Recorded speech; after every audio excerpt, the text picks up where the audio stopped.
दोस्तों, क्या आपने कभी सोचा है कि आखिर कुछ लोग क्यों किसी के ख्यालों से निकल ही नहीं पाते? वो चाहे कितना भी भूलने की कोशिश करें, मगर एक मखसूस शख्स उनके ज़हन के किसी कोने में हमेशा जिंदा रहता है। कभी अचानक कोई खुशबू, कोई नगमा या कोई लम्हा, और बस वही चेहरा, वही एहसास दोबारा सामने आ जाता है। शायद आपने भी ये कैफियत महसूस की हो किसी ऐसे शख्स के लिए जो आपके लिए सब कुछ था, मगर आप उसके लिए कुछ भी नहीं थे। आपने उसकी मौजूदगी को अहमियत दी, उसको इज्जत दी, मगर उसने आपकी खामोशी तक नहीं सुनी। वो हंसता रहा, बातें करता रहा, मगर आपकी निगाहों के पीछे छुपी चाहत को कभी महसूस न कर सका। यह एहसास दिल में खालीपन छोड़ जाता है। एक सवाल जो दिमाग को खाता रहता है, आखिर वो मुझे याद क्यों नहीं करता, वो मेरी तरह क्यों नहीं तड़पता। लेकिन आज आप ये राज समझोगे कि ये सब इत्तेफाक नहीं, इंसान का दिमाग मखसूस साइकोलॉजिकल पैटर्न पर चलता है, और अगर आप इन असूलों को समझ लो तो आप किसी के ज़हन में भी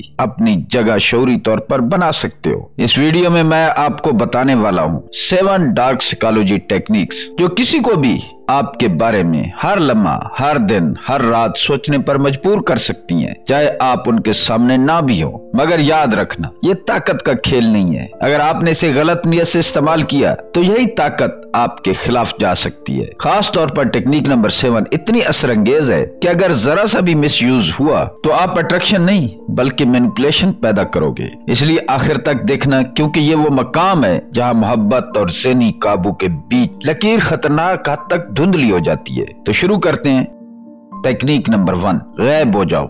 पहला असूल सादा मगर इंतहाई मौसर है, स्केरसिटी प्रिंसिपल। जब कोई चीज आम और हर वक्त दस्तयाब हो जाती है तो दिमाग उसकी कदरदानी कम कर देता है। जब कोई चीज नायाब महसूस होती है तो इंसान उसे हासिल करने के लिए बेचैन हो जाता है। यही नफसियाती असूल तुम्हें किसी के दिलो दिमाग में जगह बनाने के लिए इस्तेमाल करना है। अगर आप हर वक्त मौजूद रहो, फौरन हर मैसेज का जवाब दो, हर कॉल का जवाब दो, हर दरखास्त पर हाजिर हो, तो आपकी मौजूदगी प्रिडिक्टेबल बन जाती है। और प्रिडिक्टेबल होने का मतलब ये है कि उनके दिमाग में डोपामाइन सिस्टम कम सरगर्म हो जाता है, क्योंकि अनसर्टेनिटी या तलाश का अंसर बाकी नहीं रहता। मगर जब आप अचानक मनसूबा बंदी से कुछ वक्त के लिए गायब हो जाते हो तो हालात बदल जाते हैं। उनका ज़हन सीकिंग मोड में चला जाता है। वो सोचने लगते हैं कि क्यों नहीं मिल रहा, क्यों जवाब नहीं दे रहा, कहाँ गायब हो गया है, क्या मैंने कुछ गलत कहा है। ये वही न्यूरोलॉजिकल रास्ता है जो एडिक्शन पैदा करता है। अमली तरीका आसान है, मगर नफाज में मुहतात रहो। पहले चंद दिन मामूल के मुताबिक बातचीत बरकरार रखो ताकि ताल्लुक मजबूत हो। फिर प्लान के मुताबिक 24 से 48 घंटे के लिए खामोश रहने की आदत इख्तियार करो, बगैर कोई जवाब या वजाहत दिए। इस खामोशी का मतलब ड्रामाई या जराना ना हो, बस नॉर्मल रहो और किसी भी गैर जरूरी वजाहत से गुरेज करो। वापसी पर कैजुअल अंदाज इख्तियार करो, जैसे कुछ हुआ ही ना हो। इस तरह उनके ज़हन में सवाल और तजस्सुस पैदा होगा, क्या वो नाराज है, मसरूफ है या किसी और के साथ है। यही सवाल तुम्हें उनके ख्यालों में मुसलसल जिंदा रखेंगे। याद रखो, ये टैक्टिक्स आर्जी तौर पर असर करती है। एहतियात जरूरी है, इस्तेमाल में एहतियात लाजिम। टेक्निक नंबर 2, यादें बनाओ। दूसरी टेक्निक असल में यादों और जज्बात का खेल है, जिसे हम इमोशनल एंकरिंग कहते हैं। दिमाग किसी लम्हे को बस तस्वीर की तरह महफूज नहीं करता, बल्कि उसके साथ जुड़े जज्बात के साथ टैग कर देता है। जब कोई शख्स तुम्हारे साथ खुशी, एक्साइटमेंट, खौफ या वल्नरेबिलिटी महसूस करता है तो उसका हिप्पोकैम्पस उस तजर्बे को एक मजबूत इमोशनल टैग के साथ महफूज कर देता है। और जब वही जज्बाती सूरत-ए-हाल दोबारा सामने आती है तो उनके ज़हन का खुदकार मैकेनिज्म तुम्हें सामने ला देता है। तुम्हारा चेहरा, तुम्हारी आवाज, तुम्हारी मौजूदगी। अब सवाल यह कि ये कैसे बनाया जाए। सबसे पहले ऑर्डिनरी बातों को एक्स्ट्रा ऑर्डिनरी बनाओ। छोटी सी मुलाकात में भी ऐसा एलिमेंट शामिल करो जो यूनिक हो, एक मखसूस लाइन, जुमला, एक छुपी हुई मुस्कुराहट या कोई खास फ्रेग्रेंस जो सिर्फ आपके साथ महसूस हो। दूसरे लफ्जों में एक सेंसरी ट्रिगर तैयार करो, कोई एक गाना, कोई खास फूड स्पॉट या कोई जुमला जो बार बार कहा जाए। जब भी वो लम्हे किसी खुशी, कामयाबी या दिल की खिल जाने वाली वल्नरेबिलिटी के साथ जुड़ेंगे तो वही सेंसरी कू ऑटोमेटिक आपकी तरफ लौट आएगा। मिसाल के तौर पर किसी दोस्त की कामयाबी पर आप वाकया जोश दिखाते हो, सरप्राइज गिफ्ट जेन्युइन क्लैप या एक खास कम्प्लीमेंट। उस वक्त एक मखसूस जुमला कह दो, जैसे ये तुम्हारी खासियत है, या एक नरम खुशबू का इस्तेमाल करो। अगली बार जब वही खुशबू या वही जुमला वो सुनेगा तो उसके दिमाग के अंदर फौरन आपका नक्श उभरेगा। याद रखो, ऑथेंटिसिटी सबसे जरूरी है। यादें जब जेन्युइन इमोशन के साथ बने तो सबसे ज्यादा ताकतवर बनती हैं। आपका मकसद ये ना हो कि किसी को चालाकी से इन्फ्लुएंस करना है, बल्कि ये हो कि आप पॉजिटिव एसोसिएशन बना रहे हो जो बामी कनेक्शन को गहरा करती है। इस टेक्निक से तुम उस इंसान के मेमोरी नेटवर्क में अपनी जगह मजबूती से बना लोगे। टेक्निक नंबर 3, गैर मुतवक्का इनाम दे। यही वो असूल है जो कैसीनो के खिलाड़ी खींचने पर मजबूर करता है। जब इनाम प्रिडिक्टेबल नहीं होता तो दिमाग का डोपामाइन ज्यादा शदीद तरीके से स्पाइक करता है, क्योंकि रिवार्ड का इम्कान गैर यकीनी होता है। इसी नॉन स्टॉप इंतजार और होपिंग ने इंसान को स्लॉट मशीन के सामने लगा दिया। तुम भी उसी नफसियाती मैकेनिज्म को खुद के फायदे में इस्तेमाल कर सकते हो। इसे कहते हैं इंटरमिटेंट रीइंफोर्समेंट। सादा लफ्जों में मतलब यह है कि तुम हमेशा एक जैसा रवैया मत रखो। कभी फुल अटेंशन दो, कभी बिल्कुल डिस्टेंस बना लो, कभी प्यार भरे मैसेज भेजो, कभी मुख्तसर रिप्लाई दो, कभी गहरी बात करो, कभी कैजुअल रहो। ये गैर मुतवक्का रवैया उनके दिमाग को कांस्टेंट एंटीसिपेशन में रखता है। वो हर बार उम्मीद करते हैं कि आज वो रिवार्ड मिलेगा या नहीं, और जब रिवार्ड आता है तो वो डोपामाइन का बड़ा स्पाइक होता है जो तुम्हारे साथ जुड़ने को मजीद मजबूत बनाता है। अमली पैटर्न आसान है। मिसाल के तौर पर 2 दिन वार्म और अटेंटिव रहो, मैसेज में दिलचस्पी दिखाओ, दिलचस्प बातें शेयर करो। तीसरे दिन थोड़ा पीछे हटो, रिप्लाईज मुख्तसर रखो या देर से करो। चौथे दिन दोबारा कैजुअल मगर खुश मिजाजी से वापसी करो। कभी कभी अचानक कोई सरप्राइज गेस्चर, एक स्वीट कम्प्लीमेंट या यादगार याद डाल दो ताकि रिवार्ड का एहसास ताजा रहे। इस तरह तुम एक साइकोलॉजिकल रोलर कोस्टर बन जाओगे जिसमें वो खुद को खो देंगे, तुम्हारी तवक्को में बैठे रहेंगे और तुम उनके ज़हन में ज्यादा देर तक रहोगे। एक छोटी सी वार्निंग है कि ये तकनीक बहुत ताकतवर है और आसानी से एडिक्शन की तरफ ले जा सकती है, इसलिए इसे सिर्फ रिस्पॉन्सिबिलिटी और मुस्बत अट्रैक्शन के लिए इस्तेमाल करो। किसी के जज्बात के साथ खेलना इखलाकी तौर पर गलत और खतरनाक हो सकता है। टेक्निक नंबर 4, नामुकम्मल बातें। ये असूल एक मशहूर रशियन साइकोलॉजिस्ट ब्लूमा ज़िगार्निक ने दरियाफ्त किया। उसने ये जाना कि इंसान का दिमाग अनकम्प्लीट टास्क या अनफिनिश्ड स्टोरीज को मुकम्मल किए बगैर चैन से नहीं बैठता। जब कोई काम या बात अधूरी रह जाती है तो दिमाग एक कॉग्निटिव लूप में फंस जाता है, यानी वो बार बार उसी अधूरे ख्याल की तरफ वापस आता है ताकि क्लोजर हासिल कर सके। आप इसी इंसानी कमजोरी को सटल अंदाज में इस्तेमाल कर सकते हो। जब आप किसी के साथ बात कर रहे हो तो कोई दिलचस्प या जज्बाती बात हाफ वे छोड़ दो, आधी छोड़ दो। मसलन कहो कि कल मेरे साथ एक ऐसा वाकया हुआ है जिसने मेरी सोच ही बदल दी, लेकिन छोड़ो फिर कभी बताऊंगा। बस इतना काफी है। आपने उनके ज़हन में एक गैप छोड़ दिया। अब वो गैप खुद उनका तजस्सुस को बढ़ाएगा। दिमाग सोचने पर मजबूर होगा कि क्या हुआ होगा, किसके साथ, ऐसा क्या हुआ जिसने नजरिया ही बदल दिया। ये इनकम्प्लीट नैरेटिव उसके दिमाग में आपको जिंदा रखेगा। जब भी वो फ्री होंगे उनका माइंड खुद ब खुद आपकी बात पर वापस आएगा। आप अब एक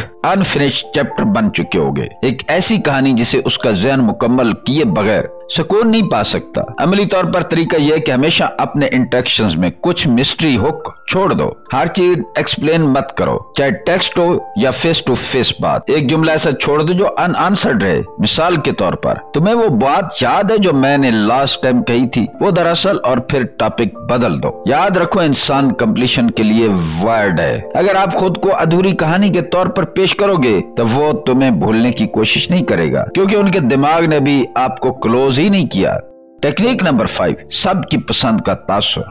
इंसान हमेशा वही चाहता है जो दूसरों को पसंद आता है। यही असूल ट्रायंगुलर डिजायर कहलाता है, एक नफसियाती तस्वुर जिसे मशहूर फलसफी रियन गैरड ने बयान किया। यह दरअसल सोशल प्रूफ इफेक्ट की एक शक्ल है। जब लोग देखते हैं कि किसी शख्स या चीज की तरफ दूसरों की रग़बत है तो उनके दिमाग में खुद ब खुद सिग्नल पैदा होता है कि ये शख्स वैल्यूएबल है, इसमें कुछ खास बात है। यही इंसानी फितरत तुम्हारे हक में काम आ सकती है। अगर वो शख्स देखे कि तुम्हारे आसपास लोग खुश हैं, तुम्हें अप्रिशिएट करते हैं, तुम्हारी मौजूदगी को एंजॉय करते हैं तो वो भी तुम्हारी तरफ खिंचने लगेगा। उनका सबकॉन्शियस ये सोचेगा कि शायद मैं ही कुछ मिस कर रहा हूँ जो दूसरों ने देख लिया है। अमली तरीका यह है कि अपनी सोशल प्रेजेंस को स्मार्टली इस्तेमाल करो। सोशल मीडिया पर या हकीकी जिंदगी में हमेशा वो लम्हे नुमाया करो जो तुम्हें एंगेजिंग, कॉन्फिडेंट और कनेक्टेड जाहिर करें। कभी किसी ग्रुप के साथ कैजुअल मगर खुशगवार अंदाज में बात करो। कभी अपनी किसी छोटी कामयाबी का सटल अंदाज में जिक्र करो, न कि फखर से। और कभी ऐसा भी होने दो कि वो सुन ले या देख ले कि कोई तुम्हारी तारीफ कर रहा है, चाहे हल्के अंदाज में। ये टेक्निक तुम्हें डिजायरेबल और कॉम्पिटिटिव जोन में ले जाती है।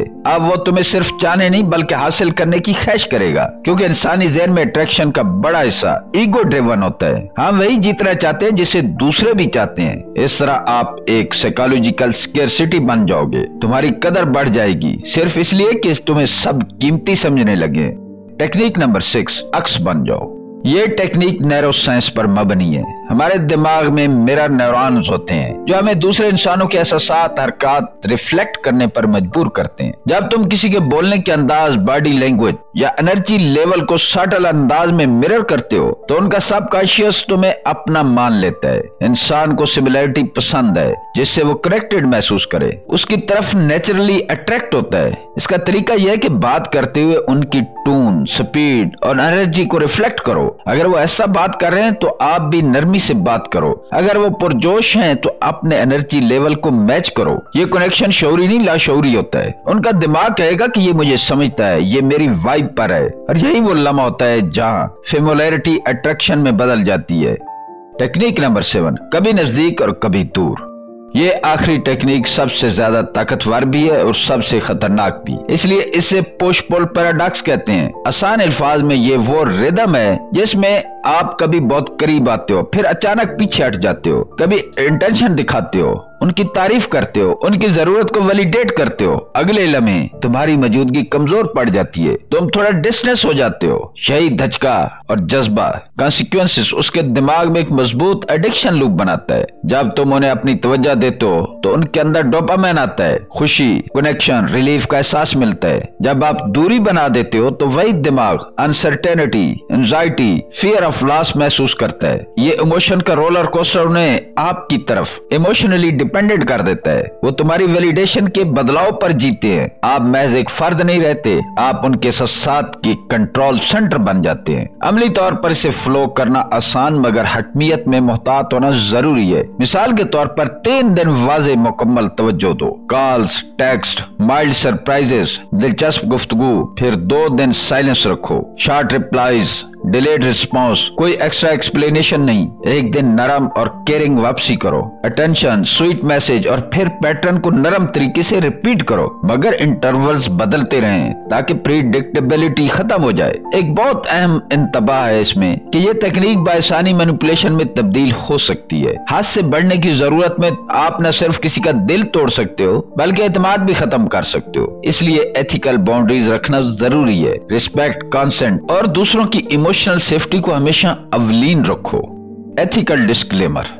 दोस्तों, ये तमाम टेक्निक्स बहुत ताकतवर हैं और ताकत के साथ बड़ी जिम्मेदारी भी आती है। ये वीडियो आपको किसी को मैनिपुलेट करने की तरकीबें सिखाने के लिए नहीं बल्कि इंसानी नफ्सियात को समझकर अपनी कम्युनिकेशन बेहतर बनाने, एतमाद और पर्सनल बाउंड्रीज मजबूत करने के लिए है। जब आप ये असूल इस्तेमाल करें तो मकसद ये होना चाहिए कि रिश्ता ज्यादा म्यूचुअल, हेल्दी और रिस्पेक्टफुल बने, न कि किसी की ज़ईफ सूरत हाल पर जज्बात की कीमत पर फायदा उठाया जाए। अगर आपने इन्हें किसी कमजोर फर्द या किसी वल्नरेबल शख्स पर काबू पाने के लिए इस्तेमाल किया तो ये आपके किरदार की शिकस्त होगी और नतीजा तबाहकुन हो सकता है। हकीकी ताल्लुक कंट्रोल से नहीं बल्कि कंसेंट, रिस्पेक्ट और अंडरस्टैंडिंग से बनता है। हर एक्शन में एम्पैथी रखें, दूसरे की इमोशनल सेफ्टी को मुकद्दम जाने। याद रखें, शॉर्ट टर्म अटेंशन और ऑब्सेशन बनाना आसान है मगर लॉन्ग टर्म ट्रस्ट और डिग्निटी हासिल करना असल कामयाबी है। इन स्किल्स को अपनाकर आप खुद को इमोशनली इंटेलिजेंट बनाएं, ना कि इमोशनली डेंजरस। अगर कभी शक हो तो हमेशा काइंडनेस और ट्रांसपेरेंसी का रास्ता इख्तियार करें। तो दोस्तों, ये थी वो 7 डार्क साइकोलॉजी टेक्निक्स जो किसी को भी तुम्हारे बारे में बार बार सोचने पर मजबूर कर सकती हैं। Strategic absence, emotional anchoring, intermittent reinforcement, mirroring, triangular desire, Zeigarnik effect और आखिर में सबसे ताकतवर पुश पुल पैराडॉक्स। अब बारी है आपकी। इनमें से कौन सी तकनीक आप सबसे पहले आजमाना चाहोगे? कमेंट में सिर्फ एक नंबर लिख दो, 1 से 7 तक। तुम्हारी राय न सिर्फ अगली वीडियो की सिमत तय करेगी बल्कि ये भी दिखाएगी कि तुम किस सतह की सेल्फ अवेयरनेस रखते हो। अगर इस वीडियो ने तुम्हें कुछ नया सिखाया है या तुम्हें अपने इमोशनल इंटेलिजेंस को बेहतर समझने में मदद मिली है तो इस वीडियो को लाइक जरूर करें। हमारे चैनल वारिस की बात को सब्सक्राइब करें। हमारे साथ जुड़े रहें जहां हम आपको सिखाते हैं कि दिमाग पर काबू पाने वाला शख्स जिंदगी पर भी काबू पा लेता है, जिंदगी पर भी काबू पा लेता है। याद रखो, master the mind, master the relationship. आप लोगों से अगली वीडियो में मुलाकात होगी एक नए राज के साथ, जहां आप सीखोगे कि इंसान के दिल तक जाने का सबसे मुख्तसर रास्ता हमेशा उसके दिमाग से गुजरता है। अपना ख्याल रखिएगा। अल्लाह ताला आपका हामी और नासिर हो।